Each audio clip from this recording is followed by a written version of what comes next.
ହଁ କହିଲେ ହଁ କଣ ଆଉଥରେ କହିଲ କାଁ କହିଲ?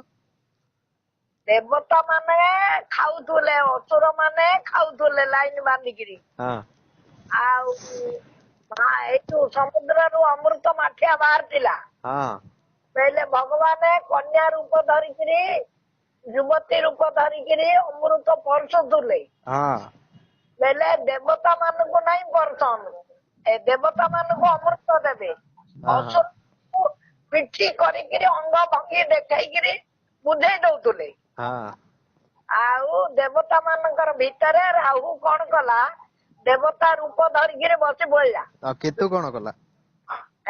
ଆଉ କେତୁ କୁଆଡେ ଗଲା? କେତୁ ପରା ସିଏ କାଟିଲୁ ହେଲା କେତୁ। ଓହୋ ଗଣ୍ଡିଟା କେତୁ ହେଲା, ମୁଣ୍ଡଟା ରାହୁ ହେଲା। ଓହ ସେମିତି ହେଲା କି? ହଉ ହଁ ବେଲେ ମହାପୁରୁ କଣ କଲେ ଜାଣି ପକେଇଲେ ରାହୁ ବସିଛି, ବେଲେ ଅମୃତ ଥାଳିଟା ଫିକି ଦେଲେ। ହଁ ଫିକି ଦେଲୁ ପୁଣି ରାହୁର ମୁଣ୍ଡ କଟିଗଲା। ହଁ ମୁଣ୍ଡ କଟିଗଲା, ଗଣ୍ଡିଟା ପଡି ରହିଲା। ହଁ ଫଟଫଟ ହଉଛି। ହଁ କହିଲେ ଭଗବାନ କଣ କଲେ, ତାକୁ କେତୁ ବୋଲିକିରି ନାଁ ଦେଲେ, ଆଉ ଆକୁ ରାହୁ ଦେଲେ। ହଁ କଣ ହେଇଛି, ମହାପ୍ରଭୁ ଆଗଳୁଛି ରାହୁ ହଁ ଗ୍ରହଣ ବେଳକୁ।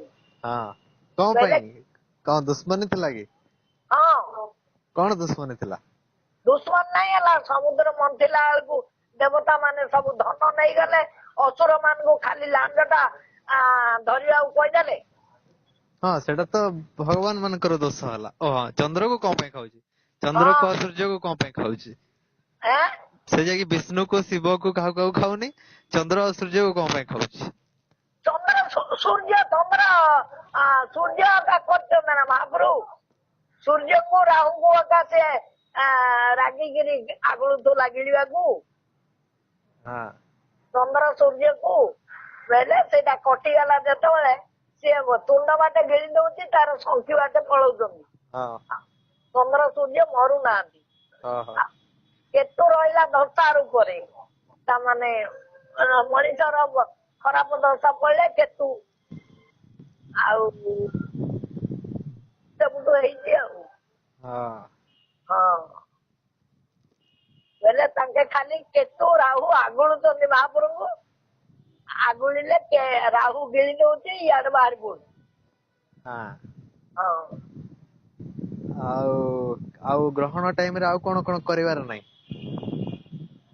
ଗ୍ରହଣ ଟାଇମରେ କିଛି କରୁ ଖାଇବାର ନାହିଁ କି, ଆଉ ପେଟ ଖାଲି ରଖିବାର। ହଁ ଆଉ ହଁ ଝାଡା ପିସାବ ସେତେବେଳକୁ ଯିବନି, ହଁ ଆଗରୁ ଖାଲି କରିଦେଇଥିବ ପେଟ। ତମେ ଖାଲି କରିକି ବସିଛ ନା? ହଁ ଆଉ କୋଉଠି ବସିଛ? ତୁ ମୋ ଘରେ ବଇଛି, କଣ କରୁଥିଲୁ? ତୁ କଣ ଖାଇଲୁ ସକାଳେ? ମୁଁ ମୁଁ ଖାଇଲି ଛାଡ, ତମେ କୁଶପଟିରେ ବସିକି ଜପ ତପ କର, ନହେଲେ ତମର ଚନ୍ଦ୍ରକୁ ଖାଇଦବ। ନାଇଁ ନାଇଁ ଖାଇଦବନି ଯେ, ଚନ୍ଦ୍ରକୁ ତ ଆଗୁଳିଛନ୍ତି, ଗଲା ଆଗୁଳିଛନ୍ତି ଆଉ ଚନ୍ଦ୍ର ବସିଯିବେ ରାହୁର ପାଟି ଭିତରେ, ଶଙ୍ଖି ବାଟେ ବାହାରି ପଡିବେ ଆଉ। ଆଉ ହଉ ଯାଅ ଟିକେ ବାହାରେ ଦର୍ଶନ କରିକି ଆସ। ନାଇଁ ନାଇଁ କିଏ ଛୁଆଁଛି ହବ? ଛୁଆଞ୍ଚି କଣ ପାଇଁ ହବ? ହଁ ଦର୍ଶନ କଲେ ଛୁଆଁ ହବ। କେତେ ବଢିଆ ସୁଯୋଗ ମିଳିଛି ମାମା, ଦେଖିଦିଅ ନହେଲେ ସରିଯିବ। ନାଇଁ ନାଇଁ ଦେଖୁବାର ନାଇଁ, ମହାପ୍ରଭୁଙ୍କୁ ଦର୍ଶନ କରିକିରି ଘର ଭିତରେ ରହିବାର। ହଁ ତ ଦର୍ଶନ କରିବ ତ ଯାଅ କହୁଛି। ଆଉ ତୋର ମନ ଭିତରେ ଦର୍ଶନ କଲେ ପାଇବେ ତାଙ୍କେ। ତମେ ଗୋଟେ କାମ କର, ଯେନ୍ ଚନ୍ଦ୍ର କାଁ ପୂର୍ଣ୍ଣିମା କୁମାର ପୂର୍ଣ୍ଣିମାରେ ଯେନ୍ କରସ କାଣଟା କାଁ ପାଣି କି ହଳଦୀ ପାଣି କରିକି ଦେଖସ, ସେତେବେଳେ ଦେଖୁନ। ହଁ ସେଇଟା ଦେଖୁଛନ୍ତି ଲୋକ, ଦେଖିଲେ ଆଖି ଖରାପ ହବ, ଦେଖିବୁନି। ହେଁ ଆଖି ଖରାପ କେଣେ ହବ? ହଁ ହଁ ସେମିତି ଆଖି ଖରାପ ହଉଥିଲେ ତ ଭାରତ ଯାକ ପୃଥିବୀର ଅଧା ଲୋକ ଅନ୍ଧା ହେଇଯାଆନ୍ତେ ହଁ ଗ୍ରହଣ ଦିନ। ଯିଏ ହେବା କଥା ହଉଛି। କେହି ହଉନାହାନ୍ତି, ନ୍ୟୁଜରେ ନହେଲେ ବାହାରନ୍ତା ଆଜି ଭାରତର 20 କୋଟି ଲୋକ ଅନ୍ଧ ହେଇଯାଇଛନ୍ତି ଚନ୍ଦ୍ରଗ୍ରହଣ ଦେଖିକି। ସେମିତି ତ କେବେ ନାଇଁ ନ୍ୟୁଜରେ ଶୁଣେ, କାଲି ଶୁଣିବ ବୋଲେ କହିବ ମତେ ହେଲା। ହଉ ହଉ ଯାଅ ଜପ ତପ କର, ଚନ୍ଦ୍ରକୁ ନହେଲେ ଖାଇକି ପଳେଇବ, ଖାଇଦବ ଆଉ ଛାଡିବନି ସେ। ଗାଧୁଆ ପାଧୁଆ କରିବୁ ନା? କିଏ ଗାଧଉଛି, ଚନ୍ଦ୍ର ଗ୍ରହଣରେ କଣ ପାଇଁ ଗାଧେଇବି, ସକାଳୁ ଗାଧେଇଥିଲି ପରା। ଗ୍ରହଣ ଛାଡିଲେ ଗାଧେଇବୁ କି ନାଇଁ? ହଁ ଛାଡିଲେ କାଲି ସକାଳେ ଗାଧେଇବି। କାଲି ସକାଳ ନେଇଁ ଏବେ। ଏବେ ପୁଣି କିଏ ଗାଧେଇବ? ଏବେ ରାତିରେ ଗାଧେଇକିରି ଖାଇବୁ।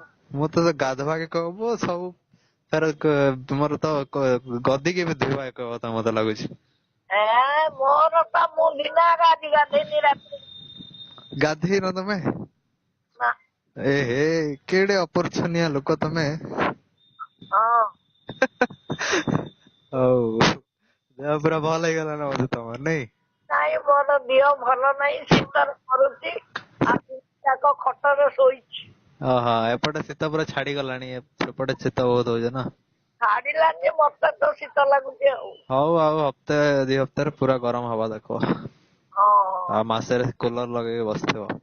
ହଁ ହଉ। ହଉ ହଉ। ଘରେ ଅଛୁ ନା? ହଁ ନାଇଁ ବାହାରେ ବୁଲୁଛି। ନାଇଁ ବାହାରୁ ପଳା ଘର ଭିତରୁ। ହଉ ହଉ ନହେଲେ କିଏ ମତେ ରାହୁ ଆସିକି ଖାଇଦବ ନା କଣ?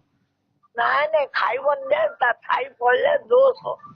ରାହୁର ଛାଇ କୁଆଡୁ ଆସିଲା? ଆଉ ରାହୁର ଛାଇ ନାହିଁ ଆଉ ଖାନା। ହଉ ହଁ ରଖୁଛି ରଖୁଛି। ରଖେ ରଖେ।